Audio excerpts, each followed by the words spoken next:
കാന്തല്ലൂർ വളരെ നല്ലൊരു home stay ആയിരുന്നു. ഇവിടെ രാജഗോപാലും ഫാമിലിയും വളരെ നല്ല ഡെലീഷ്യസ് ആയിട്ടുള്ള ഫുഡ് തന്നു. കാന്തല്ലൂർ ഞങ്ങൾക്ക് മെയിനായിട്ടും ഫുഡിൻ്റെ പ്രോബ്ലം ആയിരുന്നു. അപ്പോൾ ഇവിടെ വന്നപ്പം നല്ല ഹോം സ്റ്റേ, ഭയങ്കര നീറ്റ് ആൻഡ് ക്ലീൻ ആയിരുന്നു. പിന്നെ അതുപോലെ നല്ല ഡെലീഷ്യസ് ഫുഡ്, നല്ല ഹോംലി ഫുഡ്, ഭയങ്കര കോപ്പറേറ്റീവ് ഫ്രണ്ട്ലി ആയിട്ടുള്ള ഫാമിലി. എന്തായാലും highly recommend this stay. Okay, ചേച്ചി പറഞ്ഞ പോലെ തന്നെ അടിപൊളി സ്ഥലം. പക്ഷേ ചേട്ടൻ്റെ പാട്ട് മാത്രമാണ് മിസ് ചെയ്തത്. ഇവിടെ വരുന്നതൊക്കെ ചേട്ടൻ്റെ പാട്ട് നിർബന്ധമായിട്ടും പാട്ട് പാടാൻ പറയണം. അടിപൊളി സ്ഥലമാണ്, ഫുഡ് ഒരു രക്ഷയില്ല. രാവിലെ എല്ലാം ദോശയെല്ലാം കഴിച്ചിട്ട് പിന്നെയും വാങ്ങായിരുന്നു അല്ലേ? അടിപൊളി, നല്ല തണുപ്പാണ്. പിന്നെ സീസണിൽ വരികയാണെങ്കിൽ അല്ലെ, മഞ്ഞ് കിട്ടുന്നത് അല്ലേ, നല്ല അടിപൊളിയായിരിക്കും സീസണിൽ വരികയാണെങ്കിൽ. ഇവിടെ നിന്നിട്ട് തന്നെ പ്രത്യേകം എന്താ വെച്ചാൽ എവിടേക്കും പോകണം, നമുക്ക് ഇവിടെ തന്നെയാണ് ഫുള്ള് കാണാനുള്ള സ്ഥലങ്ങൾ, എക്സ്പ്ലോർ ചെയ്യാൻ. ഓക്കെ, എല്ലാവരും വരിക.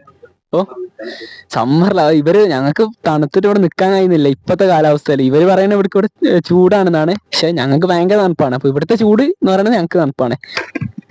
അടിപൊളിയാണ്ടോ? ഒരു രക്ഷയില്ല, അടിപൊളിയാണ്. ചേച്ചി പറഞ്ഞ പോലെ തന്നെ